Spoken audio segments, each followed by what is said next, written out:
السلام علیکم بچوں، میں ہوں آپ کی ٹیچر جیسمین۔ آج ہم گریڈ 9 کا لیسن سٹارٹ کرنے جا رہے ہیں۔ اس میں آپ کو بتاؤں گی جو پہلا لیسن ہے وہ ہے ہجرت نبی صلی اللہ علیہ وآلہ وسلم۔ یہ کس نے لکھا؟ سب سے پہلے میں آپ کو بتاؤں گی اس کے مصنف کا نام، وہ ہے مولانا شبلی نعمانی۔ اب میں تھوڑا سا اس میں آپ کو تعارف کرواؤں گی مولانا شبلی نعمانی کے، لیکن تعارف سے پہلے میں آپ سے یہ کہنا چاہوں گی کہ آپ بچوں میرے چینل کو سبسکرائب اور لائک شیئر کیا کریں، کومنٹس کیا کریں، تاکہ مجھے پتہ چلے آپ کو اپنے لیسن کی کتنی سمجھ آئی ہے۔ اب میں آپ کو بتاؤں گی مولانا شبلی نعمانی۔ جو مولانا شبلی نعمانی کا دور تھا یہ 1857 سے لے کے 1914 تک ہے۔ وہ قصبہ بندول ضلع اعظم گڑھ بھارت میں 1857 میں پیدا ہوئے۔ ان کے والد شیخ حبیب اللہ وکیل تھے۔ شبلی نے بھی کچھ دن وکالت کی، پھر علی گڑھ کالج میں فارسی کے استاد مقرر ہوئے۔ شبلی نعمانی شاعر بھی تھے، لیکن ان کی شہرت کا دار و مدار زیادہ تر ان کی نثر پر ہے۔ ان کا شمار اردو کے بڑے نثر نگاروں میں ہوتا ہے۔ اب شبلی کی متعدد تصانیف ہیں، اہم تصانیف ہیں شیر العجم، الفاروق، المامون، سیرت النعمان، الغزالی، سوانح مولانا روم، سفر نامہ روم، مصر شام اور سیرت النبی صلی اللہ علیہ وسلم ہے۔ تو آج ہم ان کی جو کہانی ہے وہ سیرت النبی صلی اللہ علیہ وسلم کے بارے میں ہم لوگ پڑھنے جا رہے ہیں۔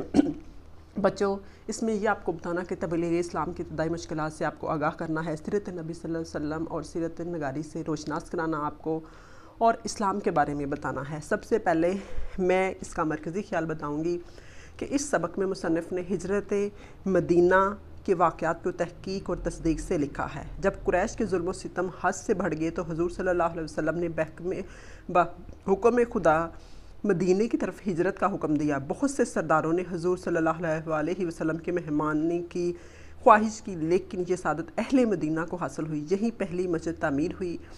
اب پہلی مسجد کا میں آپ کو نام بتاتی جاؤں، وہ پہلی مسجد تھی مسجد قباء۔ جب آپ صلی اللہ علیہ وسلم شہر میں داخل ہوئے تو پردہ نشین خواتین نے بھی استقبالیہ گیت گائے، معصوم لڑکیاں دف بجا کر گاتی تھیں۔ آپ کی مہمانی کا شرف حضرت ابو ایوب انصاری رضی اللہ تعالیٰ عنہ کا ملا۔ اب بچوں، جو اس سبق کے اہم نکات ہیں میں آپ کو وہ بھی بتاؤں گی۔ اللہ تعالیٰ کا حکم، نمبر 2 صحابہ کرام رضی اللہ تعالیٰ عنہ کا مدینہ پہنچنا، نمبر 3 حضرت رضی اللہ تعالیٰ عنہ کو امانتیں سونپنا، نمبر 4 سراقہ بن حشم کے گھوڑے کا زمین میں دھنسنا، نمبر 5 مدینے میں تشریف آوری، نمبر 6 مکہ سے ہجرت، نمبر 7 ابو جہل کی رائے، نمبر 8 غار ثور میں قیام، نمبر 9 والہانہ استقبال۔ اب یہ ہوگا مرکزی خیال نکات۔ اب اس میں بچوں میں آپ کو یہ بھی بتاؤں گی کہ ساتھ ساتھ اس میں الفاظ کے معنی بھی میں آپ کو دوں گی۔ سلیس کسے کہتے ہیں؟ نثر کی کس طرح سے بچوں آپ لوگوں نے سلیس کرنی ہے۔ سب سے پہلے آپ نے کیا کرنا ہے، حوالہ متن لکھتے ہیں۔ حوالہ متن میں یہ بتایا جاتا ہے کہ یہ عبارت کہاں سے لی گئی ہے، کس سبق سے ہے۔ سیاق و سباق سے آپ نے حوالہ متن میں اپنے نظم یا سب کا نام لکھتے ہیں، پھر شاعر کا نام آ جاتا ہے۔ سیاق و سباق میں ہم نے یہ بتانا ہوتا ہے، سیاق کے معنی ہے بچوں مضمون کا رنگ، طرز، اور سباق کے معنی ہے ربط یا تعلق۔ گویا سیاق و سباق کا مطلب یہ ہے کہ عبارت کا مضمون سے کیا تعلق یا ربط ہے۔ لفظی طور پر سیاق سے مراد یہ ہے کہ پیچھے سے بات کیسے چل رہی ہے، اور سباق سے مراد اس نثر پیرے سے آگے مضمون کیسے بڑھنا ہے، یعنی ہم اسے محل وقوع بھی کہہ سکتے ہیں۔ ہر لغت میں بچوں آپ نے کیا کرنا ہے، ہر لغت میں جو مشکل الفاظ کے معنی ہوتے ہیں وہ آپ لکھتے ہیں، پھر اس کے بعد آپ اس کی تشریح کریں گے، سلیس کریں گے، اور میں ساتھ میں اس ویڈیو میں آپ کو یہ بھی میں دکھا دوں گی کہ اس کی آپ نے کس طرح کرنی ہے، ٹھیک ہے۔ یہ بھی ساتھ ساتھ آپ کو سارا میں بتاتی جاؤں گی۔ اب یہ تو آپ کو پتہ چل ہی گیا ہوگا کہ یہ کیا ہے۔ چلیں آگے ہم چلتے ہیں، بک کی طرف آتے ہیں۔ بچوں بک کی طرف آ جائیں۔ پہلے میں نے بتایا آپ کو مولانا شبلی نعمانی کے بارے میں، یعنی اس کے مصنف کے بارے میں، پھر مرکزی خیال، سباق و سباق، اور اب ہم آ جاتے ہیں اس کے سبق کی طرف۔ یہ دیکھیں، یہ ہے سب سے پہلے میں نے اس کو تدریسی مقاصد بھی آپ کو بتا دیے۔ اب اس کا جو خلاصہ تھا وہ بھی میں نے آپ کو بتا دیا کہ اس میں کیا بیان کیا گیا ہے۔ اب بچوں ہم آئیں گے اس کی مشق کی طرف، لیکن اس سے پہلے ایک آیت ہے۔ حضرت محمد صلی اللہ علیہ وسلم نے فرمایا تھا، حدیث شریف ہے، لا تحزن ان اللہ معانا، گھبراؤ نہیں بے شک اللہ ہمارے ساتھ ہے۔ یعنی انسان کو کسی بھی مشکل حالت میں نہیں گھبرانا چاہیے۔ ہم سب مسلمان ہیں، ہمیں اپنے اللہ پہ بھروسہ رکھنا چاہیے۔ اب ہم آ جاتے ہیں بچوں اس کے سوالات کی طرف، مشق کی طرف آتے ہیں۔ مختصر جواب دیں۔ ہجرت نبی صلی اللہ علیہ وسلم سے کیا مراد ہے؟ رسول پاک صلی اللہ علیہ وسلم نے نبوت کے حضرت نبی صلی اللہ علیہ وسلم سے کیا مراد ہے؟ یعنی اس سے مراد یہ ہے کہ محمد صلی اللہ علیہ وسلم 13 سال تک مدینہ مکہ میں اسلام کی تبلیغ کرتے رہے، اور کفار آپ صلی اللہ علیہ وسلم کی راہ میں رکاوٹیں کھڑی کرتے رہے۔ تو آپ صلی اللہ علیہ وسلم اللہ تعالیٰ کے حکم سے مکہ چھوڑ کر اسلام کی تبلیغ کے لیے مدینہ منورہ آ گئے۔ اسے ہجرت نبی صلی اللہ علیہ وسلم کہا جاتا ہے۔ سوال نمبر 2 ہے رسول پاک صلی اللہ علیہ وسلم نے نبوت کے کون سے سال ہجرت فرمائی؟ تو رسول اللہ صلی اللہ علیہ وسلم نے نبوت کے 13ویں سال اللہ تعالیٰ کے حکم سے مکہ مکرمہ سے مدینہ ہجرت فرمائی۔ اب سوال نمبر 3 ہے کہ حضرت امیر رضی اللہ تعالیٰ عنہ سے کون سی شخصیت مراد ہے؟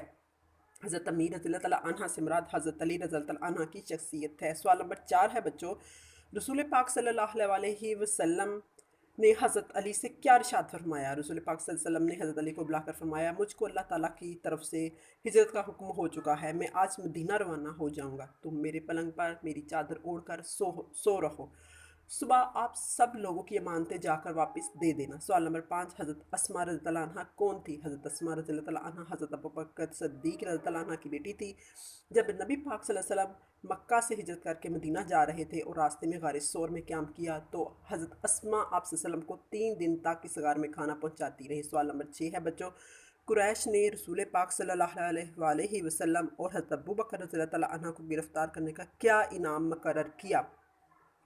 اب بچوں میں اس میں آپ کو یہ بتاؤں گی کہ قریش نے اعلان کیا کہ جو شخص حضرت محمد صلی اللہ علیہ وسلم یا حضرت ابوبکر صدیق کو گرفتار کر کے لائے گا اسے ایک خون بہا کے برابر یعنی 100 اونٹ انعام دیے جائیں گے۔ اب سوال نمبر 7 ہے سراقہ بن حشم کیسے طائب ہوا؟ بچوں جب سراقہ بن حشم نے انعام کا اعلان سنا تو وہ آپ صلی اللہ علیہ وسلم کی تلاش میں نکلا۔ عین اس وقت آپ صلی اللہ علیہ وسلم روانہ ہو رہے تھے، آپ نے اس کو دیکھ لیا، اس نے گھوڑے آگے بڑھایا لیکن گھوڑے نے ٹھوکر کھائی، اس نے فال نکالی لیکن جواب میں نہیں ملا۔ اس کے باوجود اس نے دوبارہ گھوڑے کو آگے بڑھایا، اس بار گھوڑے کے پاؤں گھٹنوں تک زمین میں دھنس گئی۔ بار بار ایسا ہونے پر اس کی ہمت ٹوٹ گئی اور اس نے حضرت صلی اللہ علیہ وسلم کے پاس آ کر معافی مانگ لی۔ چلے بچوں آج اتنا میں نے آپ کو بتا دیا، اب آپ کیا کریں گے، کومنٹس میں آپ نے مجھے سوالات کے جوابات لکھ کے دکھانے ہیں اور مجھے بتانا ہے کہ آپ کو میرا لیسن کیسا لگا۔ اگلے لیسن کے ساتھ پھر ہم حاضر ہوں گی۔ اگلے لیسن میں ہم مزید ایکسرسائز حل کریں گے اور آپ نے مجھے کومنٹس کر کے بتانا ہے کہ آپ کو میرا لیکچر کس طرح کا لگا ہے۔ ساتھ میں آپ نے اس چینل کو سبسکرائب، لائک اور شیئر مسٹ کرنا ہے۔ اللہ حافظ اسٹوڈنٹس۔